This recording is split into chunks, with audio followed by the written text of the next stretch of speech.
आज शिकूया सोलापुरी मटणाचं कालवण। सर्वात आधी पाहूया सोलापुरी मटणाच्या कालवणासाठी लागणारं साहित्य।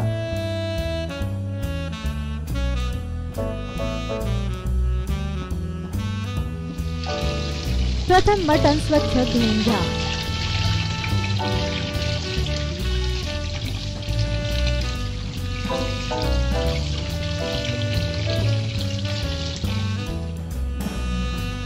मग धुतलेल्या मटणाचे समान तुकडे करा।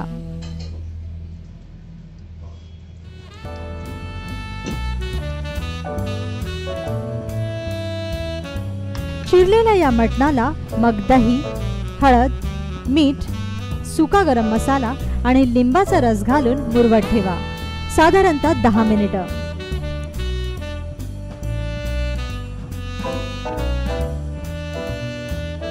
आता तयारी करा मसाल्याची। सोलापुरी मटणासाठी एक खास मसाला लागतो। त्यासाठी सर्वात आधी उभा चिरलेला कांदा घ्या आणि हा कांदा तव्यात छान गुलाबीसर रंगावर भाजा।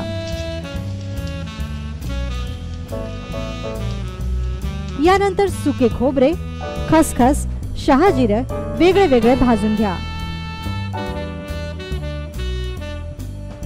मग या जिन्सात दालचिनी, लवंग, जावित्री, चक्रीफूल, जायफळ असा बाकीचा सर्व अख्खा गरम मसाला मिसळा।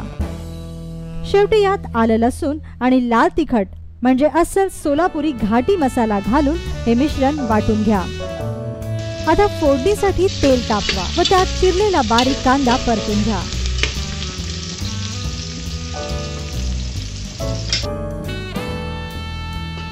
कांदा लालसर झाल्यावर त्यात मुरवत ठेवलेलं मटण घाला व तेलावर चांगलं भाजून घ्या।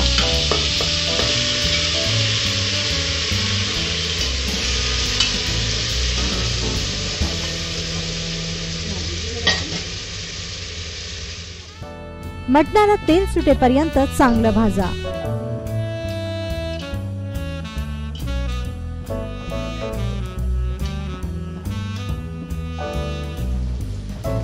तेल सुटल्यानंतर त्यात वाटलेला मसाला घाला आणि मग मटण आणि मसाला सगळं एकजीव करून परतून घ्या।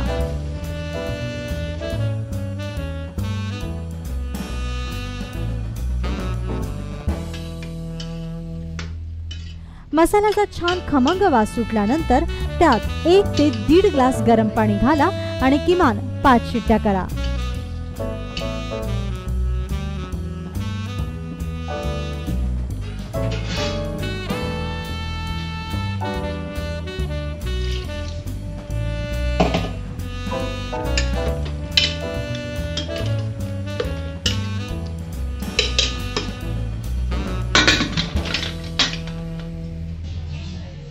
शिजल्यानंतर मटणाचं हे कालवण सर्विंग बाउल मध्ये काढून घ्या आणि बारीक चिरलेल्या कोथिंबीरीने गार्निश करा।